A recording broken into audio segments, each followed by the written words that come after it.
മലപ്പുറം തൃക്കലങ്ങോട് പഞ്ചായത്തിലെ കുടുംബശ്രീ സംഘങ്ങളെ തിരുവനന്തപുരം ആസ്ഥാനമായ സൊസൈറ്റി വഞ്ചിച്ചതായി പരാതി. ആടുവളർത്തൽ പദ്ധതിക്കായി കരാറിലേർപ്പെട്ട സൊസൈറ്റി വ്യവസ്ഥകൾ ലംഘിച്ചതിനാൽ സംഘങ്ങൾ കടക്കെണിയിലാണെന്നാണ് പരാതി. 7 വനിതാ ഗ്രൂപ്പുകൾക്ക് ഹൈടെക് ആട് ഫാം പദ്ധതി തുടങ്ങാനാണ് പ്ലാന്റേഷൻ ഡെവലപ്മെന്റ് സൊസൈറ്റിയുമായി കരാറിലേർപ്പെട്ടത്.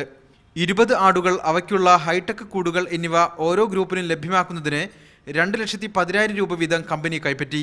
കൂട് ഒരുക്കിയതും ആടുകളെ നൽകിയതും വ്യവസ്ഥകൾ പാലിച്ചില്ലെന്നാണ് സംഘങ്ങളുടെ പരാതി. ജമുനാപ്പി അരി, മലബാറി, പിന്നെ നാടൻ ആടുകൾ, നല്ല ഇനം ആടുകൾ ഇങ്ങനെ വളർന്ന് വിളഞ്ഞ് ഭാഗമായി നിൽക്കുകയാണെന്ന് ഇങ്ങനെ ആക്ഷൻ കാണിച്ചിട്ടാണ് ഞങ്ങളോട് പറഞ്ഞിരുന്നത്. ജയകുമാർ എന്ന് പറഞ്ഞ ആൾ ആടിനെ കൊണ്ടുവന്ന് കഴിഞ്ഞപ്പോഴാണ് ഞങ്ങൾക്ക് പദ്ധതി പറഞ്ഞതും പ്രവർത്തിക്കുന്നതും രണ്ടാണെന്നുള്ളത് മനസ്സിലായത്.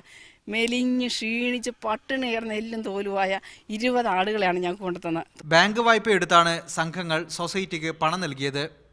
വായ്പ തിരിച്ചടക്കാനാകാതെ പ്രതിസന്ധി നേരിടുകയാണ് ഇപ്പോൾ സംഘങ്ങൾ.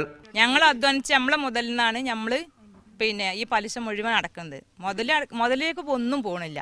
അടച്ച പൈസ മുഴുവൻ പലിശ.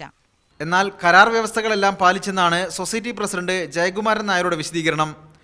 ആരോപണങ്ങൾ അടിസ്ഥാനരഹിതമാണെന്നും അദ്ദേഹം പറഞ്ഞു. മീഡിയ 1 മലപ്പുറം.